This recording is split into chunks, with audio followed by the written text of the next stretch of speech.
ben on change de registre tout de suite. Une voix, une histoire, des images. Générique, c'est parti.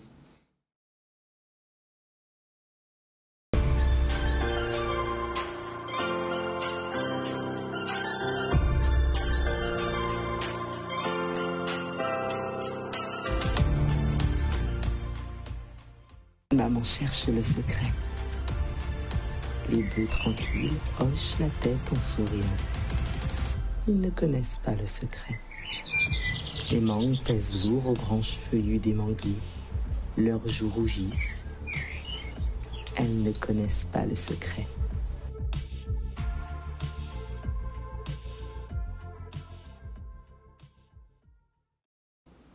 Manikwa, bonjour. Alors aujourd'hui, l'histoire, c'est quoi?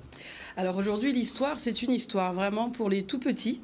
Encore une fois, hein, lorsque nous avons créé cette maison d'édition et cette plateforme d'audiobook, on voulait vraiment balayer la famille. Oui. Et il était important qu'on retrouve également donc, des ouvrages à destination des tout petits, donc crèche, entrée en maternelle. C'est la maman qui parle, là? C'est la maman et la psychologue qui parlent. Oui. Parce que, encore une fois, le plaisir, quand on rentre dans la lecture, c'est parce qu'on a apprécié une histoire, on a apprécié l'entendre. Oui. Et c'est vrai, plus tôt on met les enfants dans l'écoute d'histoire, et ben plus naturellement ils rentreront dans le livre. Et c'est vrai, donc oui, là c'est la maman et la psychologue qui parlent vraiment. Et donc c'est l'histoire c'est La Ville de pluie, donc ça a été écrit par Laure Cuirassier. Et la version imprimée, c'est Viva Cuirassier, donc qui a fait l'illustration, des Saint-Anaises, hein, comme moi-même. Oui. Et c'est l'histoire d'un petit bonhomme qui est tellement petit que lorsqu'il pleut, sous son parapluie, on ne le voit pas. Ah. Donc il effraie tous ses voisins. Et il a 3 amis, chiens, chats et oiseaux, qui vont justement l'aider à trouver une solution. Pourquoi dans cette ville, il n'arrête pas de pleuvoir.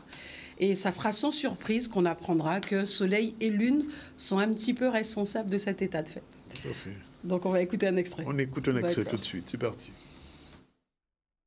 La ville de pluie. Dans la ville de pluie vit un petit homme.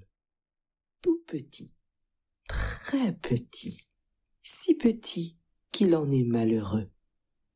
Les jours de pluie, quand il sort, il est si petit qu'il disparaît sous son parapluie qui a l'air de se déplacer tout seul.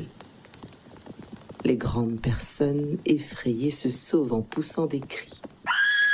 Et les petits enfants pleurent. Petit homme rentre dans sa maison, la tête basse.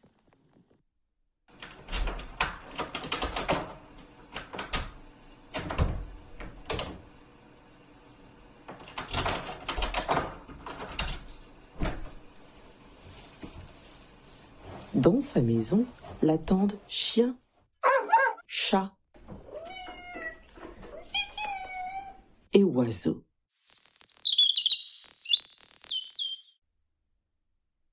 Je suis triste, soupire petit homme. Pourquoi? Demande chien, chat et oiseau. Je fais peur à tout le monde avec mon parapluie. Je n'ai pas d'amis car personne ne me voit. Si la pluie s'arrêtait de tomber, je n'aurais plus besoin de parapluie. Les gens verraient que je ne suis qu'un petit homme. Chien, chat et oiseau sont tristes aussi. L'oiseau dit: je vais demander au vent Alizé pourquoi la pluie ne s'arrête jamais dans la ville de pluie. Il s'envole par la fenêtre, monte d'abord très haut jusqu'au niveau des nuages, puis écartant bien les ailes, se laisse planer selon les courants des vents porteurs. La biguine des vents murmure dans son oreille une chanson sifflante, comme un souffle. Voici ce que dit la chanson. Le soleil pleure parce qu'il a perdu sa sœur. Le soleil pleure parce qu'il est tout seul au ciel. Le soleil pleure parce que la lune est tombée et n'est jamais revenue. Oiseau rassemble ses ailes et rentre à la maison. Juste un petit mot avant de conclure, Manik. Comment ça s'organise, ça se met en place, ça se réalise, ces audiobooks? Alors sur les audiobooks, donc comme j'avais présenté, hein, c'est-à-dire qu'on a notre propre studio d'enregistrement en Guadeloupe, puisqu'on a fait une demande de financement au niveau du FEDER, et avec un ingénieur son. Donc d'abord il y a l'enregistrement de la voix brute. Ensuite il y a tout le travail de post-production, on va retirer les bruits de bouche, de respiration. Et derrière, selon le type d'ouvrage, parce qu'ils ne sont pas tous avec un bruitage en fait, mais c'est vraiment pour les tout petits où on a volontairement voulu qu'il y ait du bruitage parce que la notion d'imaginaire n'est pas encore mise en place. Alors que vers 5-6 ans, on peut laisser sans et qu'ils puissent eux-mêmes se faire les bruits. Mais c'est vrai que pour les tout petits, on a pris plaisir quand même à mettre cette petite ambiance pour que justement, au moment du coucher, sur le rituel du coucher ou de la sieste, ils puissent s'endormir sur une histoire où il y a des bruits environnement qui lui donnent envie. C'était très beau. Alors, les derniers événements culturels de la semaine? Alors, il y en a beaucoup, surtout ce soir. Donc, à The Factory, on peut retrouver Michel Aristide, qui invite Brigitte Salbert et Marie Louison à venir déclamer des textes sur sa musique. On a également Delphine Tinval et Thierry Lima qui seront sur le Lamentin, hein, pour ceux qui ne peuvent pas se déplacer sur Pointe-à-Pitre.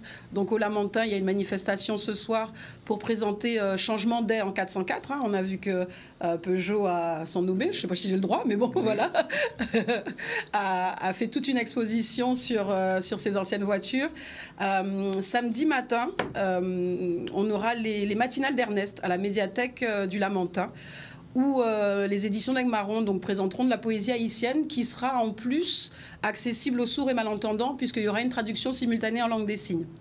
Donc c'est un très grand exploit en tout cas pour l'inclusion de tous. On pourra retrouver également les éditions d'Aigues-Marron très prochainement à la Foire de Paris. Et nous, Une voix, une histoire, nous serons très prochainement, tout le mois de mai, nous serons en Côte d'Ivoire pour présenter notre littérature caribéenne.